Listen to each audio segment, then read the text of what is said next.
दोस्तों, जब भी बात आती है इन्वेस्टमेंट करने की तो लगभग हम सभी लोग कंफ्यूज ही रहते हैं। आखिर किस प्रकार से इन्वेस्टमेंट किया जाए जिससे कि हमें ज्यादा से ज्यादा प्रॉफिट हो सके। क्या धीरे धीरे एक छोटा अमाउंट हर महीने इन्वेस्ट करना सही रहेगा या फिर एक बार में ही एक बड़ा और भारी भरकम अमाउंट इन्वेस्टमेंट करना सही रहेगा। अब एसआईपी, लमसम, म्यूचुअल फंड जैसे बड़े बड़े शब्द हमें डराना शुरू कर देते हैं और कुछ समझ में नहीं आता है कि कैसे किया जाए और क्या किया जाए। तो आइए इस वीडियो के थ्रू हम समझते हैं कि इन्वेस्टमेंट का कौन सा तरीका आपके लिए बेस्ट रहेगा और इस चीज को हम बिल्कुल आसान भाषा में समझेंगे। तो आसान तरीके से समझने के लिए और पूरी जानकारी के लिए बने रहिए हमारे साथ इस वीडियो के लास्ट तक। दोस्तों, म्यूचुअल फंड में इन्वेस्टमेंट करने के दो तरीके हैं। Number 1 SIP and number 2 lump sum. लंबे समय तक हर महीने थोड़ा थोड़ा अमाउंट इन्वेस्टमेंट करने को फाइनेंस की लैंग्वेज में एसआईपी कहा जाता है। एसआईपी यानी कि सिस्टमैटिक इन्वेस्टमेंट प्लान, जबकि एक ही बार में भारी भरकम अमाउंट को इन्वेस्टमेंट करने के तरीके को लमसम कहा जाता है। अब बात आती है कि इन दोनों में से कौन सा इन्वेस्टमेंट तरीका अच्छा है। तो आइए जानते हैं कुछ स्टोरी के माध्यम से। दोस्तों, मिस्टर विजय जो कि 25 ईयर ओल्ड वर्किंग प्रोफेशनल हैं और हर महीने लगभग 20 से 25 हजार रुपए कमाते हैं। विजय चाहता है कि वो अपना सारा पैसा कहीं इन्वेस्टमेंट करे। अब इन्वेस्टमेंट करने के लिए उसके पास दो तरीके हैं। या तो वो लमसम के थ्रू एक ही बार में सारा पैसा इन्वेस्ट कर दे या फिर वो हर महीने 2 या 3 हजार रुपए एसआईपी में इन्वेस्टमेंट करे। अब क्योंकि विजय के पास बहुत पैसा नहीं है और अपनी जॉब के काम की वजह से वो मार्केट रिसर्च जैसी चीजों पर ध्यान नहीं दे पाता है, इसलिए उसने डिसाइड किया कि वह अगले 24 महीने के लिए 2000 रुपए महीने एसआईपी में इन्वेस्ट करेगा। विजय ने अच्छे से अगले 24 महीने तक इन्वेस्टमेंट किया। 24 महीने बाद विजय का ऑन एन एवरेज 14% रिटर्न के हिसाब से टोटल अमाउंट हो गया 55,668 रुपए, जबकि इन 24 महीने में उसने टोटल 48,000 रुपए इन्वेस्ट किया, यानी कि विजय को 7,668 रुपए का प्रॉफिट हो गया, जो शायद कोई भी अन्य एफडी वगैरह नहीं दे सकता है।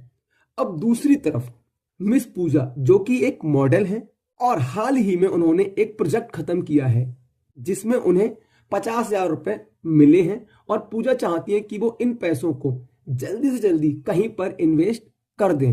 पूजा की एक रेगुलर इनकम ना होने की वजह से उन्हें एसआईपी में इन्वेस्टमेंट करना सही ऑप्शन नहीं लगा, इसलिए उन्होंने 50,000 रुपए का पूरा अमाउंट एक ही बार में लमसम के थ्रू इन्वेस्ट कर दिया। अब अगले एक साल के बाद मार्केट इतनी डाउन हो गई कि पूजा को अपना पैसा इन्वेस्टमेंट करने का डिसीजन गलत लगने लगा और उन्होंने जल्दी जल्दी में अपना लमसम इन्वेस्टमेंट किया हुआ पूरा पैसा निकाल लिया, जिससे कि पूजा को रिटर्न में मात्र 40,000 रुपए ही मिले, यानी कि उसे 20% का लॉस झेलना पड़ा। अब इन दोनों को अगर कंपेयर किया जाए तो विजय और पूजा दोनों ने ही सेम अमाउंट को इन्वेस्ट किया था। विजय ने एसआईपी के थ्रू किया जबकि पूजा ने लमसम के थ्रू किया, लेकिन एक को 14% का प्रॉफिट हुआ तो वहीं दूसरे को 20% का लॉस। दोस्तों, इस एग्जाम्पल को देखकर आपको लग रहा होगा कि एसआईपी में इन्वेस्ट करना सही है और लमसम में पैसा इन्वेस्ट करना सही नहीं है, लेकिन दोस्तों ऐसा बिल्कुल नहीं है। दरअसल यह आपके इन्वेस्टमेंट करने के तरीके और मार्केट के बारे में आपकी जानकारी पर डिपेंड करता है। एसआईपी एक ऐसा तरीका है जो लॉन्ग टर्म के लिए है और बियरिश मार्केट के लिए बेस्ट ऑप्शन है, वहीं लमसम एक शॉर्ट टर्म और बुलिश मार्केट के लिए इन्वेस्टमेंट का अच्छा तरीका है। आइए इसे भी एक एग्जांपल के थ्रू थोड़ा आसान भाषा में समझते हैं। तो दोस्तों, दो दोस्त हैं, एक का नाम है अंकित और दूसरे का नाम है विकास। अंकित एक गवर्नमेंट एम्प्लॉय है जिसकी मंथली एक फिक्स्ड इनकम है, वहीं विकास एक बिजनेसमैन है जो स्टॉक मार्केट के बारे में बहुत अच्छी जानकारी भी रखता है। अब साल 2010 में दोनों ने डिसाइड किया कि वे अपने पैसे को कहीं ना कहीं इन्वेस्ट करेंगे। तो अंकित एक फिक्स्ड इनकम होने के कारण वो डिसाइड करता है कि वह हर महीने 3,000 रुपए एसआईपी में इन्वेस्टमेंट करेगा, वो भी पूरे 15 साल के लिए। लेकिन विकास एक बिजनेसमैन था और उसे मार्केट की अच्छी जानकारी भी थी, इसलिए उसने मार्केट का एनालाइज किया और उसने डिसाइड किया कि वो 5,50,000 रुपए लमसम के थ्रू इन्वेस्ट करेगा। 2010 से लेकर 2025 तक अंकित ने अच्छे से प्रत्येक महीने 3,000 रुपए महीने टोटल 5,40,000 रुपए का इन्वेस्टमेंट कर दिया। अब 2025 में आकर उसके पास अमाउंट था 12,98,000 रुपए, यानी कि उसे लगभग 7 लाख रुपए का प्रॉफिट हुआ, जो कि लगभग 14 से 15% है। वहीं दूसरी तरफ विकास ने 5,50,000 रुपए लमसम में इन्वेस्टमेंट किए थे, जो कि 2025 में आकर लगभग 33 लाख रुपए हो गए, जिससे कि विकास को लगभग 28 लाख रुपए का प्रॉफिट हुआ, जो कि होता है 20 से 22% रिटर्न।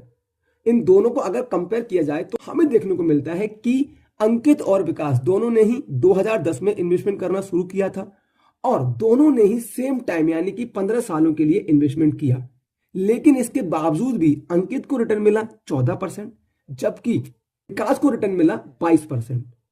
अब ऐसा नहीं है कि लमसम में इन्वेस्टमेंट करना ज्यादा फायदेमंद होता है, जैसा कि हमने पहले कहा कि यह डिपेंड करता है आपके इन्वेस्टमेंट के तरीके और मार्केट पर।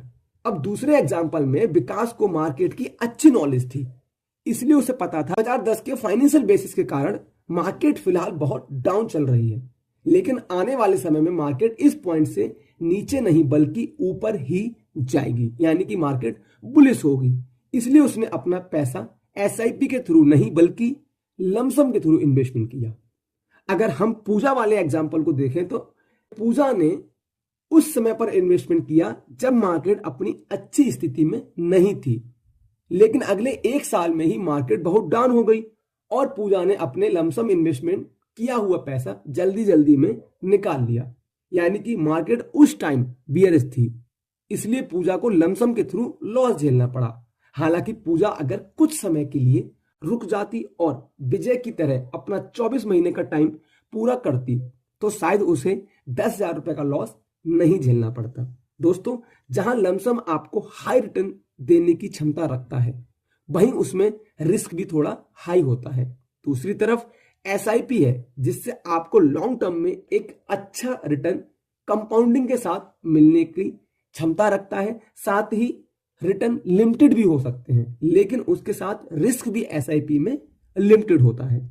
जैसे कि हर चीज के फायदे और नुकसान होते हैं, वैसे ही लमसम और एसआईपी के अपने अपने फायदे और नुकसान हैं।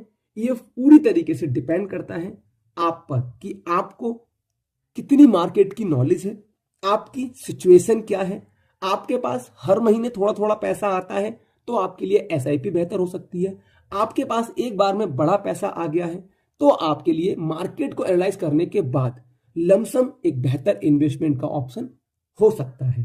दोस्तों, एसआईपी हो या फिर लमसम, इन दोनों में ही आपको अपनी स्थिति और समझ के अनुसार इन्वेस्टमेंट करना चाहिए। तो दोस्तों, आपको ये वीडियो कैसा लगा हमें कमेंट करके जरूर बताएं और चैनल को सब्सक्राइब करना बिल्कुल भी ना भूलें, क्योंकि हम आपको ऐसे ही वैल्यूएबल वीडियो आगे भी लाते रहेंगे। साथ ही आप अगला वीडियो किस टॉपिक पे चाहते हैं प्लीज कमेंट करें। Thanks for watching, thanks for supporting, धन्यवाद।